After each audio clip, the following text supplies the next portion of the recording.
Welcome to the Watercolors Aquarium Gallery video series. Today we are talking about the top 5 aquarium fish that you won't see at the Watercolors Aquarium Gallery.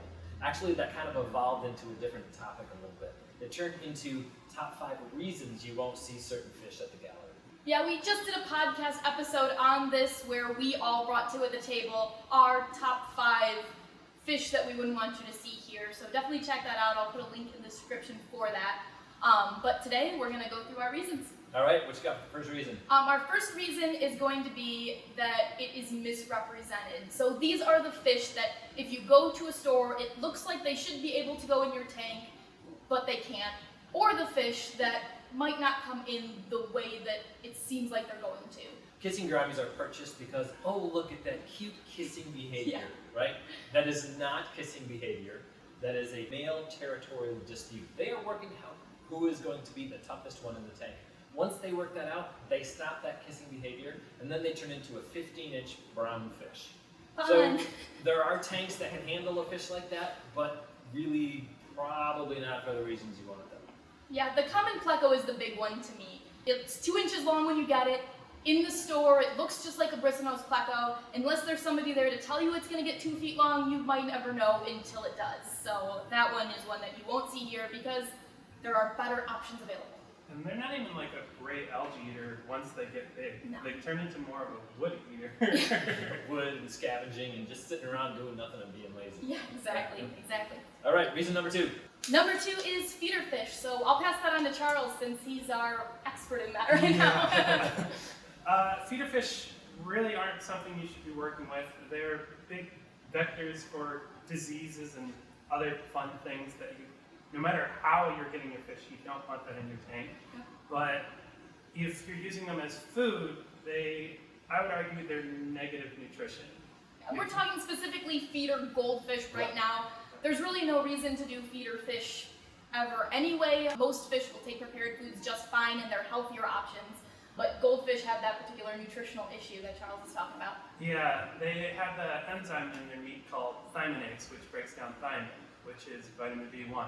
It's a great way to slowly kill your fish. That's why you see a bunch of really unhealthy fish that are fed feeder fish their entire life. We have a great example in the shop right now with a lionfish that we're babysitting for somebody who he insisted on feeding the fish feeder fish. We've converted that fish over to frozen Immediately. krill. Immediately, it didn't take anything. That fish looks so good now. Yeah, he perked up so much. The owner is convinced that, okay, no more feeder fish for that one. All right, what's number 3? Number 3 is a bit of an interesting one. These are going to be the fish that are wild caught and either endangered or threatened by the hobby.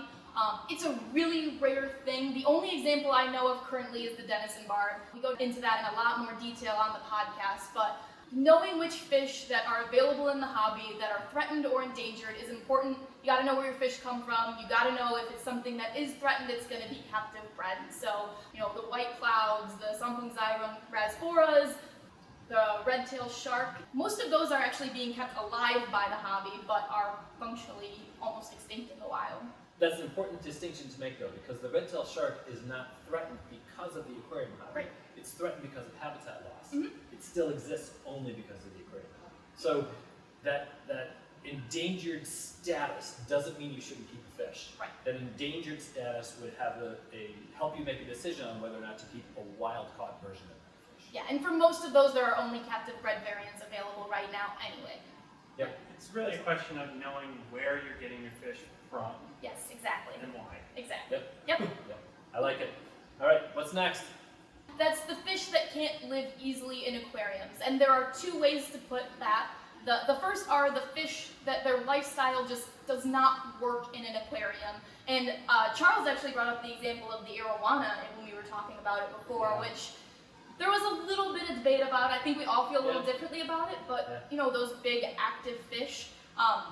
My big one was the engineer goby, which is, they typically have 20-foot burrows in the wild that you just can't replicate in a tank.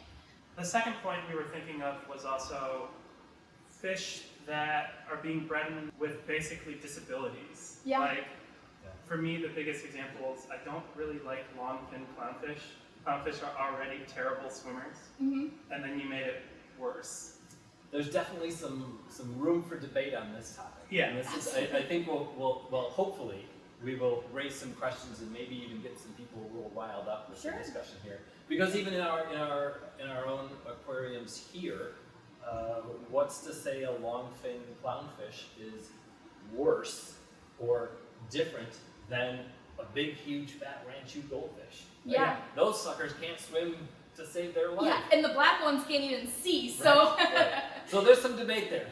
And Even among us. Yeah. Like, we Absolutely. don't always agree. Absolutely. Yeah, but breeding ethics is something we need to be mindful of. Yes. So looking at your fish in how they can actually function in your tank is important.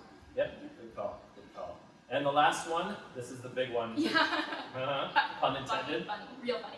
A lot of those fish just get Too damn big. All right, the iridescent shark is my #1. They are sold by the thousands through all kinds of other venues, through big box stores and lots of other pet stores. I see them on wholesale lists all the time. These fish get 3 or 4 feet long and are fast swimming schooling fish. Yeah, they hit 2 of our categories Yeah, actually. exactly. Lifestyle Yeah. and size are just not suited for an aquarium. Yeah. One of mine was just the koi. Super common, 3 feet long, don't belong in a tank.